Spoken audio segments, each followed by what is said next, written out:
어느 기독교 잡지사가 목사님들을 대상으로 설문조사를 했습니다. 목사님들이 목회하는데 교회에서 제일 불편하게 하거나 무서운 사람이 누구인가 라고 물었습니다. 다른 말로 하면 목회하는데 제일 힘들게 하는 사람이 누구냐 하는 것이지요. 1위로 꼽힌 사람이 40일 금식 기도한 사람이라고 했습니다. 그리고 두 번째는 철야기도 잘하는 사람이라 그랬고요. 그 세 번째는 신학 공부한 장로님이라 그랬습니다. 우리가 얼핏 생각할 때 이분들이야말로 목사님 목회를 잘 도와줄 것 같은데 사람이 그렇지 않은가 봅니다. 금식기도 해도 교만해지는데 40일을 금식기도 했으니 어떤 생각과 어떤 마음을 갖겠습니까? 금식기도도 개인의 영적 성장에 도움이 되는 것입니다. 잘 활용하면 큰 은혜를 경험할 수 있죠. 근데 성령 충만해서 교회 오셔서는 우리 목사님도 기도 좀 더 하면 좋은데 이렇게 이야기한다는 것이죠. 인간이 그렇습니다. 그렇게 교만해집니다. 철야를 자주 하는 분도 신앙이 성장하고 성숙하는 게 좋은데 그것이 무기가 되어서 다른 사람들을 비판하고 정죄한다는 거죠. 신학교를 한번 가서 강의를 듣고 공부를 좀 했다는 이유로 목사님 설교에 대해서도 판단하고 비판하고 그러니까 목사님이 목회하는데 좀 걸림돌이 된다 이런 뜻이라고 생각합니다. 여러분 40일 금식하면 얼마나 은혜가 넘칠까요? 하나님을 만나서 성령 충만해져서 입만 열면 거룩한 말씀이 막 쏟아질 것 같은데 그렇지 않더라는 것입니다. 여러분 금식기도 해보셨죠? 특히나 이렇게 작정하고 금식기도를 해보면 제일 먼저 깨닫는 것은 내가 얼마나 과하게 먹고 또 과하게 범죄하면서 그렇게 살았느냐 하는 것을 돌아보게 됩니다. 제일 먼저 나오는 게 회개기도예요. 그게 금식기도 하는 사람들이 처음 경험하는 것입니다. 그러면서 마음이 가난해지고 또 겸손해지면 하나님의 말씀이 쌓이고 예전에 깨닫지 못했던 하나님의 은혜도 깨닫게 되고 그래서 마음에 정말 깊은 곳에서 나오는 감사로 채워지는 것 그것이 금식기도입니다. 그래서 이렇게 금식기도하고 혹은 철야기도하고 혹은 신학 공부를 하는 사람들에게서 꼭 필요한 것은 뭐냐면 배우면 배울수록 알면 알수록 더 겸손해지는 것입니다. 그러면서 그것이 어디에 가장 먼저 드러날까요? 입술에 드러납니다.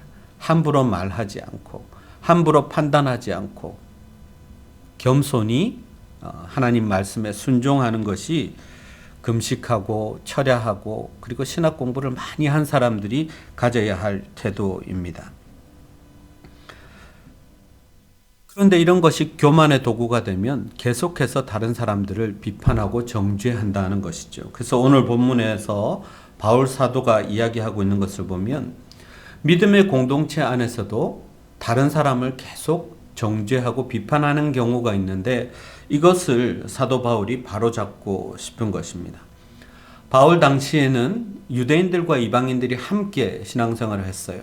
근데 유대인 출신들은 율법에 아주 정통한 사람들입니다. 정말 열심히 율법을 지키는 사람들이고 이방인 출신 그리스도인들은 율법에 대해서 굉장히 자유로운 신앙생활을 하는 사람들입니다. 근데 서로가 서로를 향해서 비판하고 또 정죄하는 이런 것들이 드러났다는 것입니다. 대표적인 두 가지가 있었는데 첫째는 먹는 문제였습니다. 그리고 두 번째는 지키는 날, 어느 날 예배를 드리느냐 하는 문제였습니다. 먼저 첫 번째 먹는 문제를 보면요. 오늘 본문 2절, 3절에서 모든 것을 먹을 만한 믿음이 있고 연약한 자는 채소만 먹는다라는 말이 있는데 여러분 이걸 오해하면 안 됩니다. 많이 먹는 사람이 믿음이 좋은 사람이고 먹지 못하는 사람, 채소만 먹는 베지테리언이나 비건은 믿음이 약한 사람이고 절대로 이런 뜻이 아닙니다. 먹는 것을 가리지 않고 먹는 사람들이 있겠죠. 물론 이제 여러분 요즘 유튜브 같은 걸 보면 먹방 유튜버들이 있습니다. 햄버거 7개, 8개씩 막 먹고 라면 10봉씩 끓여 먹고 그렇게 유튜브를 찍는 사람들도 있습니다. 근데 여러분 그렇게 잘 먹는 사람이 믿음이 좋은 사람이냐? 그게 아니라는 거죠. 유대인들은 옛부터 금하던 음식이 있습니다. 그게 뭐냐면 부정하다고 여겨진 음식들, 목매어 죽인 것 혹은 돼지고기 또 핏째 먹는 것, 이런 것들을 금해왔거든요. 근데 유대인들이 보니까 이방인들은 상관없이 막 먹거든요. 그러니까 이게 마음에 걸리는 것이죠. 이방 출신 교인들은 전혀 이런 것에 거리낌이 없습니다. 가끔 유대인들 앞에서 오늘날로 말하면 선지국밥도 먹고 순대도 먹고 돼지 껍데기도 먹고 막 그러는 거죠. 유대인들이 보니까 아니 저렇게 근본 없는 사람들 봤나, 율법을 좀 잘 지켜야지 저렇게 마음대로 먹어서야 어디, 이러면서 쯧쯧 혀를 차는 거죠. 그런데 이방인 출신 그리스도인들이 보니까 아니 그리스도 안에서는 모든 것이 자유한데 어떻게 저렇게 아직도 전통하면서 저렇게 율법적인 것만 붙들고 있을까? 먹고 싶은 것도 제대로 못 먹고 얼마나 안타까워. 이러면서 서로 반목하고 비방하고 했던 것입니다. 그런데 이 사안에 대해서 바울은 뭐라고 대답할까요? 오늘 보면 3절을 보면 업신여기지도 말고 판단하지도 말고 서로 관용하라, 그렇게 이야기합니다. 이유는 하나님이 받으셨기 때문이다, 이렇게 이야기합니다. 하나님이 오케이 하고 받으셨는데 네가 뭔데 먹어라 먹지 마라, 구원받았느냐 안 받았느냐, 율법을 지키느냐 못하느냐, 이런 거 가지고 이야기하느냐 하는 것입니다. 하나님이 오케이 하고 받으셨으면 다 하나님의 백성이라는 것입니다. 그런데 왜 네가, 하나님이 그렇게 판단하라고 세우지도 않은 네가 판단하고 비판하고 정죄하느냐는 얘기입니다. 교회 안에는 믿음이 다른 사람들이 모입니다. 서로 다르죠. 특히 이민교회는 여러 교파 출신이고요. 그래서 믿음의 모습이 서로 다를 수밖에 없습니다. 비록 나와 달라도 그것에 대해서 뭐라고 하지 말고 서로 관용하고 배려하는 것이 맞다는 것입니다. 예를 들면 기도에 대해서도 참 다르죠. 어떤 교단 출신들, 교파 출신들은요, 기도를 굉장히 뜨겁게 합니다. 막 통성기도하고 그렇게 이야기합니다. 그리고 또 어떤 사람들은 아주 장로교 전통적인 교회에서 신앙생활 한 사람들 아주 조용히 기도하고요, 묵상으로 기도합니다. 근데 그게 뭐 잘못된 게 아닙니다. 그런데 조용히 기도하는 사람들은 큰 소리로 기도하는 사람 보고 왜 저렇게 시끄럽게 기도하는지 모르겠어. 하나님이 귀가 멀었나? 그냥 조용조용 기도해도 하나님이 들어주시는데 왜 저렇게 소리를 지르나 몰라. 그렇게 이야기하죠. 또 막 뜨겁게 소리 지르면서 기도하는 사람들은 아니 기도는 부르짖으면서 기도해야 되는데 저렇게 알아듣지도 못할 정도로 조곤조곤 소곤소곤 기도해서는 하나님이 제대로 응답하시겠냐고 그렇게 이야기합니다. 서로 다른 기도의 모습, 신앙의 모습에 대해서 그렇게 비판하지 말라는 것입니다. 어떻게 기도하든 혹 다른 모습으로 기도하든 아무 문제가 되지 않는다는 것이죠. 그래서 우리는 예배 드릴 때 이렇게 대예배 때는 조용하게 기도하기도 하지만 또 예배 마지막 부분에 가서 결단에 기도할 때는 큰 소리로 통성으로 기도도 하고요. 수요일 날은 또 찬양하고 기도를 더 뜨겁게 하고요. 그렇게 하지 않습니까? 그게 무슨 문제가 되겠습니까? 하나님이 받으시면 되는데, 하나님이 받아주시는데 우리가 재판관이 되어서 우리가 판단할 이유가 없다는 것입니다. 자, 먹는 것으로 인해서 시작된 교회 비난, 이런 것들이 분열의 단초가 되고 서로 다투기까지 했다는 거죠. 무엇을 먹느냐 먹지 않느냐 문제가 되었습니다. 또 두 번째 문제가 된 것은 날의 문제인데요. 안식일에 예배를 드리느냐 아니면 주일에 예배를 드리느냐, 이 문제 가지고도 서로 다툰 거예요. 여러분, 안식일에 대해서 그리고 주일에 대해서는 따로 설교를 통해서 여러분께 이미 말씀드렸지만 핵심만 말씀드리면 그런 것입니다. 안식일은 하나님이 천지를 창조하신 것을 기념하면서 그 창조하신 것을 묵상하고 하나님을 찬양하는 날입니다. 그런데 예수님께서 이 땅에 오셔서 십자가를 지시고 또 죽으셨다가 부활하셨습니다. 그래서 그 부활하신 다음 날, 부활 후 첫날을 초대교회는 이제 새로운 예배 날로 정해서 예배 드리고 있었던 거죠. 여기에는 하나님에 대한 창조주 하나님에 대한 찬양은 물론이거니와 예수 그리스도의 구원에 대한 개념을 담고 있습니다. 부활과 재림에 대한 소망도 담고 있습니다. 그게 주일입니다. 그래서 초대교회 때부터 지켜오는 주일을 지킬 것이냐, 아니면 성경에 기록되었던 안식일을, 율법에 기록된 안식일을 지키느냐 가지고도 사람들이 참 말이 많았던 거예요. 그래서 이 문제를 바울이 이야기하고 있습니다. 정답은 뭘까요? 5절 6절 말씀을 보니까 마음에 확정한 대로 하라는 것입니다. 다만 기준이 있습니다. 안식일도 좋고 주일도 좋은데 기준이 있습니다. 그것은 주를 위하여, 주님을 위하여 드리는 날이면 어느 날이든 괜찮다는 것입니다. 그리고 또 한 가지 조건이 있죠. 하나님께 감사함으로. 그러니까 주님을 위해서 예배를 드리고, 그리고 하나님께 감사함으로 드리는 예배는 그 날이 어느 날이든 중요하지 않다는 것입니다. 그래서 세 번째 이야기가 나올 수 있겠죠. 그러면 주일 아닌 다른 날 예배를 드려도 됩니까? 그렇게 드려도 상관은 없습니다.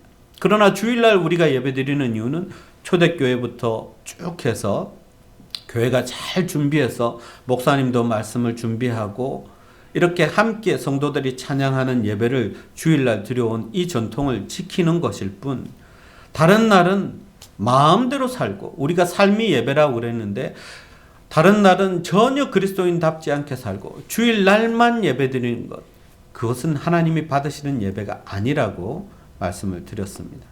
그러니까 그렇게 이야기하면 우리에게 주어진 모든 날들은 주일이어야 하고, 모든 날들은 안식일 같아야 하고, 모든 날들은 하나님께 예배드리는 날들이어야 한다는 것입니다. 주를 위해, 그리고 감사함으로, 하나님께 감사하면 어느 날 어떻게 예배드리는가는 그렇게 중요하지는 않습니다. 그렇다고 해서 주일 성수를 이제 안 해도 되겠다, 이것은 정말 그 말씀을 왜곡하는 것이죠. 어떤 날이 가장 하나님 앞에 거룩하게, 그리고 주를 위하여 잘 예배드릴 수 있는 날인지를 생각하고 기왕이면 주일날 잘 준비된 예배를 함께 드리는 것이 우리가 은혜 받는 그런 비결이라고 할 수 있겠습니다. 예를 들어서 어떤 분들은 정말 주일날 예배를 못 드릴 수 있는 상황이 되는 분도 있겠지요. 간호사나 의사가 주일날 당직 근무를 서야 된다고 하면 주님을 사랑하는 마음으로 죽어가는 영혼들, 또 육신이 아픈 사람들을 살리기 위해서 헌신하는 것, 그것이야말로 어쩌면 하나님 기뻐 받으시는 예배일 수도 있습니다. 그런 것을 가지고 우리가 주일날 예배를 안 드렸다고 그렇게 비난할 수는 없는 것이죠. 그러니까 비본질적인 것보다 본질적인 것이 정말 중요하다는 것입니다. 주일의 의미, 주일날 우리가 예배드리는 그 의미와 정신을 붙잡자는 것입니다. 바울이 대답한 것처럼 주님을 위하여, 그리고 하나님께 감사함으로 드리면 모든 날들이 소중한 주님께 예배드리는 날들이 될 것이고, 모든 행위가 주님이 기뻐 받으시는 예배가 될 수 있습니다.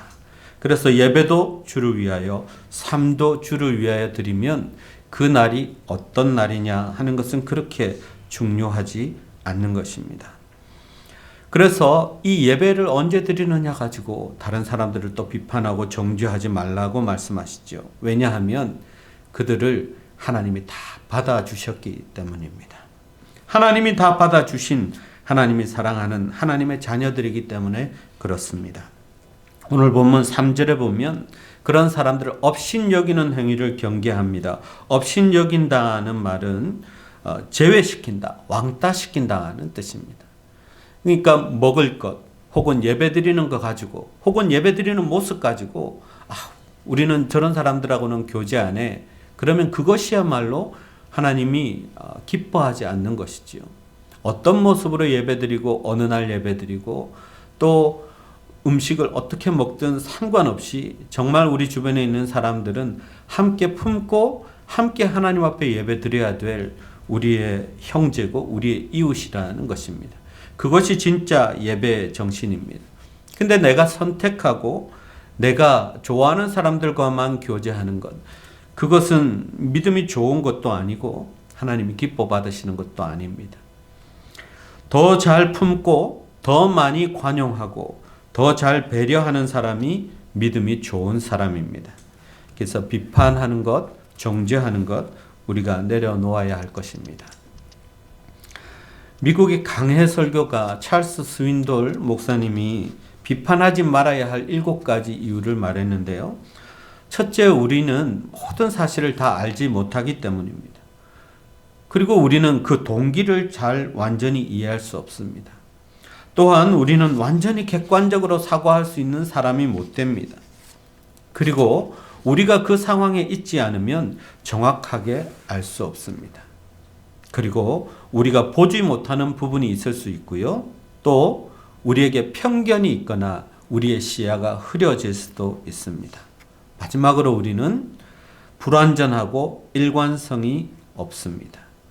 그래서 여러분, 우리는 잘 볼 수 없고 잘 들을 수 없는 사람들입니다. 그런데 우리가 하는 일, 내가 한 일에 대해서는 그렇게 불완전한 사람에게 판단해 달라고 맡길 수 있겠습니까? 우리도 맡기지 못하면서 그렇게 불완전하고 그리고 정확하지 않은 우리 자신은 왜 그렇게 다른 사람들을 판단하고 비판하고 정죄할 수 있습니까? 우리는 그럴 수 없습니다. 다른 사람을 받아들이는 폭만큼 우리의 믿음의 그릇, 축복의 그릇도 커집니다. 하나님은 그런 사람들에게 은혜도 주시고 축복도 주십니다. 자, 그러니까 바울은 어떤 날이든 무엇을 먹든 우리에게 가장 중요한 지침을 8절에 나오는 신앙 고백으로 강조하고 있습니다. 우리가 살아도 주를 위하여 살고 죽어도 주를 위하여 죽나니 그러므로 사나 죽으나 우리가 주의 것이로다. 우리는 살아도 주를 위해, 죽어도 주를 위해 모든 것을 주님을 위해 하는 사람들입니다. 그런 사람들을 우리는 교회라고 하고 그런 사람들을 그리스도인이라고 말합니다. 자신이 주님의 것이라고 확신하는 사람들은 주님께서 함께 하심을 믿고 그 주님을 위해 살고 예배하는 것을 기쁨으로 여깁니다. 그래서 강요하지 않아도 주님을 만나고 싶어서 교회 나오고 누가 뭐라고 하지 않아도 예배 드리는 것이 너무 기뻐서 예배 참석하고 말씀으로 자신을 변화시켜가는 사람들입니다. 이렇게 말씀 그리고 예배 주님을 사랑하면 할수록 그 입은 더 겸손해지는 법입니다. 신중해지는 법입니다. 함부로 말하지 않습니다. 그래서 형제와 자매들에 대해서 비판하고 정죄하지 않는 사람이 되는 것입니다. 9절 말씀을 보면 우리가 비판하고 정죄하는 그 사람들도 주님이 대신 죽어주셨다 그랬습니다. 그 사람들을 위해 주님이 대신 죽어주신 사람들입니다. 그러니까 우리가 함부로 비판할 수 없는 것이지요. 나를 위해서 예수님께서 죽으셨듯이 그 사람들을 위해서도 주님께서 죽으셨습니다. 그래서 사도 바울의 이 고백처럼 우리는 이렇게 고백해야 합니다.